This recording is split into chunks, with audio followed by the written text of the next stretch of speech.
Good morning, class 8th. This is the second video of chapter number 6. Last video में हमने पढ़ा था schedule caste के बारे में और उनके लिए क्या उनके सुधार के लिए क्या हमने काम किया गया है, ठीक है, क्या प्रोविज़न उनके सुधार के लिए लिए गए हैं। और अब हम आगे बात करते हैं, आगे हम पढ़ते हैं शेड्यूल ट्राइब्स के बारे में, ठीक है।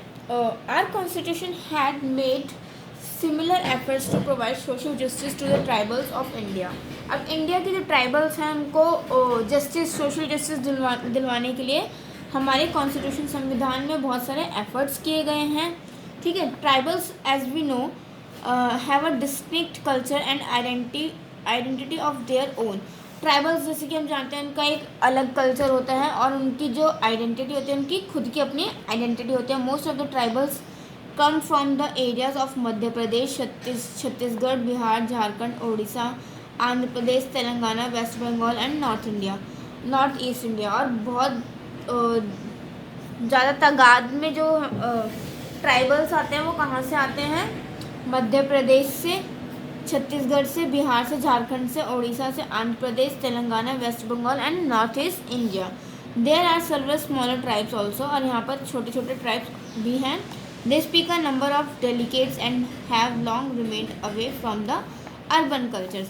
और ये कैसे बोलते हैं, मतलब गाँव की थोड़ी इनकी लैंग्वेज जो होती है वो बिल्कुल डेलिकेट होती है और ये अर्बन एरिया से, अर्बन कल्चर जो है, शहरी जो कल्चर है उससे बिल्कुल अलग रहते हैं, बहुत दूर रहते हैं, ठीक है। They are educationally backward and less inclined toward change, और ये जो पढ़ाई लिखाई में भी बहुत पीछे होते हैं, ठीक है। The other problem of scheduled tribe include isolation, और इनकी दूसरी प्रॉब्लम क्या है? Isolation, outdated method of agriculture and social and economic backwardness।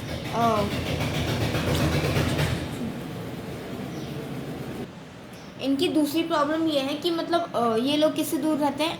Isolation, outdated method, agriculture और उनकी सोशल और इकोनॉमिक लिए बहुत बैकवर्ड होते हैं, ठीक है। The constitution lays stress on maintaining their culture and lifestyles but at the same time consider it necessary to push them towards a more positive economic growth and change. They need to be educated and encouraged to develop a more scientific and rational approach.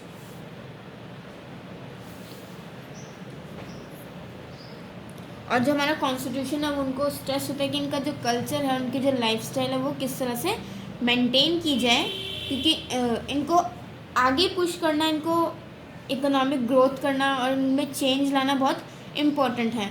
और इनको ज़रूरत है इनकी educate हो, इनको इनके development के लिए इनको इनकरेज किया जाए, ठीक है। आगे हम बात करते हैं provisions for upliftment of scheduled tribes under the constitution of India. अब इन शेड्यूल्ड ट्राइब्स के लिए क्या प्रोविजंस किए गए हैं उसके बारे में हम बात करते हैं। Social appointment of a commission to investigate the conditions of social and educationally backward classes. इनके लिए एक कमीशन अपॉइंट किया गया जो कि ये इन्वेस्ट करेगा कि इनकी सोशली सामाजिक स्तर पर और शिक्षा के स्तर पर इनकी कैसी इनका क्या स्टेटस है, मतलब ये कैसे किस कंडीशन में है, ठीक है, जो कि आर्टिकल 340 के तहत आता है। To specify the caste and tribal communities deemed to be scheduled tribes, और इनको इनके लिए इनकी कास्ट और इनकी शेड्यूल्ड ट्राइब्स जो हैं उसको स्पेसिफाई करना, जो कि आर्टिकल 342 में आता है। Setting up of tribal advisory councils and departments in the states, tribal advisory council और डिपार्टमेंट्स का सेटअप करना, ठीक है। And appointment of a social officer at the centre of to promote their welfare, और इनके वेलफेयर, इनके हक के लिए सोशल ऑफिसर्स को अपॉइंट करना, ठीक है, जो कि इनके राइट्स का ध्यान रखे कि इनके राइट्स का कोई उल्लंघन ना करे या कुछ भी ना हो, इनके राइट्स को नुकसान, ठीक है। और ये आता है आर्टिकल 164, 338 और 5th शेड्यूल में, ठीक है। नेक्स्ट हम बात करते हैं economic. To promote with special care, और इनको स्पेशल केयर दी गई है एजुकेशनल और इकोनॉमिक इंटरेस्ट में, ठीक है। इनके schedule caste and schedule tribes को प्रोटेक्ट किया गया है ताकि इनको कोई भी इनजस्टिस ना हो, इनका एक्सप्लॉयटेशन ना किया जाए किसी भी फॉर्म में। नेक्स्ट हमारा political administration and control of the schedule areas and schedule tribes in any state. और शेड्यूल एरियाज और शेड्यूल ट्राइब्स पर कंट्रोल रखा गया है, ठीक है। A number of constitutional provisions exist for protection and promotion of the interest of these socially disadvantaged group। इनके rights का प्रोटेक्शन की गई है, ठीक है। इनको सोशली डेवलप करने में इनको इनकरेज किया जाता है। आगे हम बात करेंगे अदर बैकवर्ड क्लासेस यानी कि OBC. The central government of India classifies some of its citizens based on their social and economic condition as scheduled caste, scheduled tribe and other backward classes। और हमारी सेंट्रल गवर्नमेंट ने क्या किया है, India में अलग अलग सिटीजन्स को उनकी सोशल और इकोनॉमिक कंडीशंस पर उनको अलग अलग क्लासेस में डिवाइड किया गया है, जैसे कि शेड्यूल कास्ट हो गया, शेड्यूल ट्राइब हो गया और अदर बैकवर्ड क्लासेस यानी कि OBCs. The OBC list presented by the commission. OBC की जो लिस्ट है वो कमीशन के द्वारा प्रेजेंट की जाती है। इस dynamic caste and communities can be added और रिमूव। और इसमें कास्ट ऐड भी की जाती हैं और रिमूव भी की जाती हैं। And will change from time to time depending communities depending on social educational and economic factors. और इसमें चेंज आता रहता है टाइम टू टाइम के अकॉर्डिंग, जैसे ही सोशल एजुकेशनल और इकोनॉमिक फैक्टर चेंज होते हैं।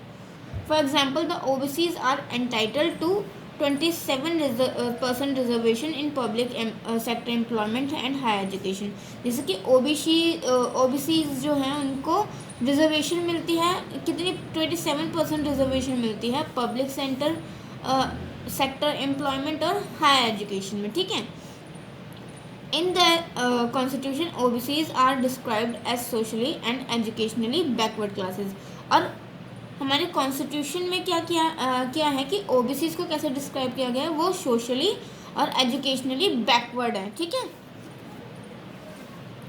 आगे हम बात करते हैं until 1985 the affairs of backward classes were looked after by the backward classes cell in the Ministry of Welfare in 1985, renamed as Ministry of Welfare in 1985, renamed as Ministry of Social Justice and Empowerment on 25th May 1998.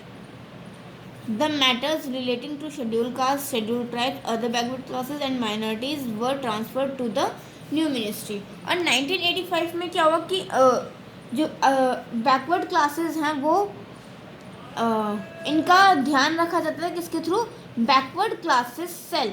इनके लिए एक ministry बनाई गई थी,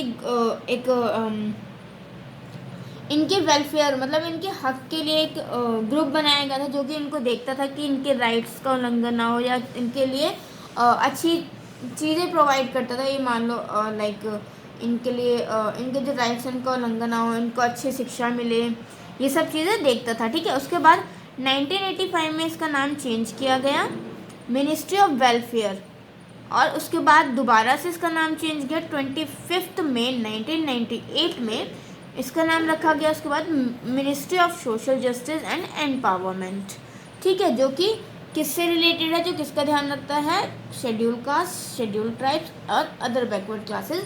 और इनको फिर minorities एक न्यू मिनिस्ट्री में ट्रांसफ़र किया गया। The backward classes division in the ministry look after the policy. और बैकवर्ड क्लासेस जो है उनका डिवीज़न किया गया और इसकी लुक आफ्टर कौन करता था, ministry. Planning and implementation of programmes relating to social and economic empowerment of OBCs.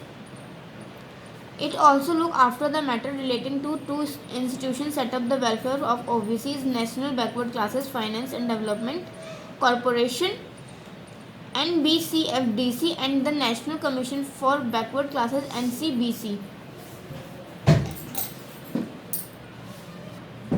इनका ध्यान रखने के लिए दो इंस्टीट्यूट्स का निर्माण किया गया, इनके वेलफेयर के लिए, इनके हक के लिए क्या,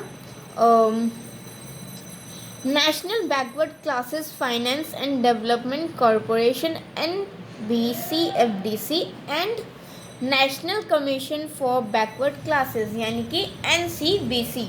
ठीक है। और आगे हम बात करेंगे माइनॉरिटीज़ की, जो कि हम अपनी नेक्स्ट वीडियो में पढ़ेंगे। इस वीडियो में हम यहीं तक पढ़ेंगे।